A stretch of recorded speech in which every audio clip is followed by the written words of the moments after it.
আসসালামু আলাইকুম প্রিয় ফেসবুক বন্ধুরা, আশা করি সবাই ভালো আছেন। এই যে আমার পিছনে তেঁতুল গাছটি দেখতে পাচ্ছেন, এটি সেই বিখ্যাত তেঁতুল গাছ যার জন্য পঞ্চগড় তেঁতুলিয়ার নাম হচ্ছে তেঁতুলিয়া। তো আজকে আমরা ঘুরবো তেঁতুলিয়া পঞ্চগড় জেলার বেশ কিছু দর্শনীয় স্থান। আমাদের ভিডিওটির সাথেই থাকবেন, শুরু থেকে শেষ পর্যন্ত দেখবেন, আশা করি ভালো লাগবে। ধন্যবাদ। তেঁতুলিয়া আসার পরপরই সূর্য মামা যেন উদয় হয়ে গেল। খুব সুন্দর একটি মিষ্টি সকাল, আর এই তেঁতুল গাছের নামেই এলাকাটির নামকরণ করা হয়েছে তেঁতুলিয়া।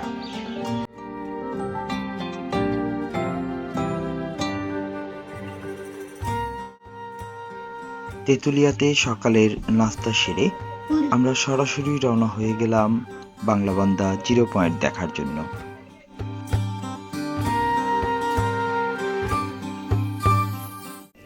বাংলাবান্ধা জিরো পয়েন্টের ৩-৪ কিলোমিটার আগে থেকেই আপনার চোখে পড়বে সারি সারি ভারতীয় ট্রাক।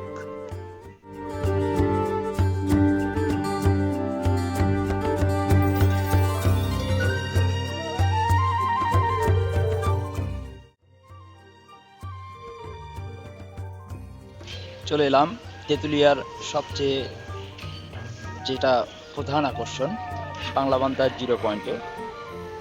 এ হচ্ছে বাংলাবান্ধা জিরো পয়েন্ট। সারি সারি দাঁড়িয়ে রয়েছে ইন্ডিয়ান সব ট্রাক। এগুলো কিন্তু বাংলাদেশে বিভিন্ন পণ্য খালাস করার পর আবারও ইন্ডিয়াতে যাওয়ার জন্য সিরিয়ালে দাঁড়িয়ে রয়েছে।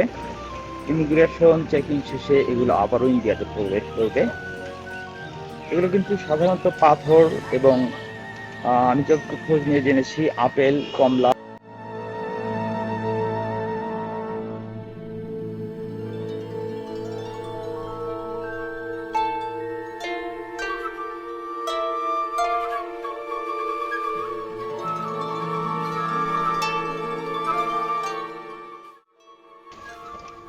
দর্শক বিন্দু দেখতে পাচ্ছেন, এখান থেকে সিকিম কিন্তু 154 কিলোমিটার, থিম্পু ভুটানের রাজধানী 286 কিলোমিটার, কাঠমান্ডু 494 কিলোমিটার।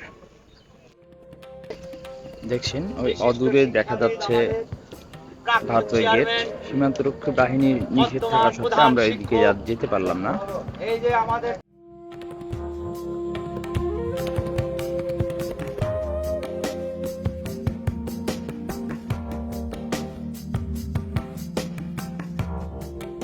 দেওয়া আছে পঞ্চগড় 53 কিলো, ঠাকুরগাঁ এখান থেকে 91 কিলো এবং সৈয়দপুর 141 কিলোমিটার।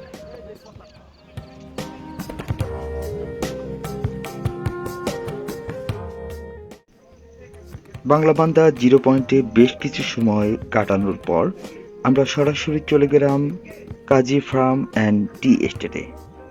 এটি তেঁতুলিয়া শহর থেকে প্রায় 15 কিলোমিটার উত্তরে রওশনপুর নামক গ্রামে অবস্থিত।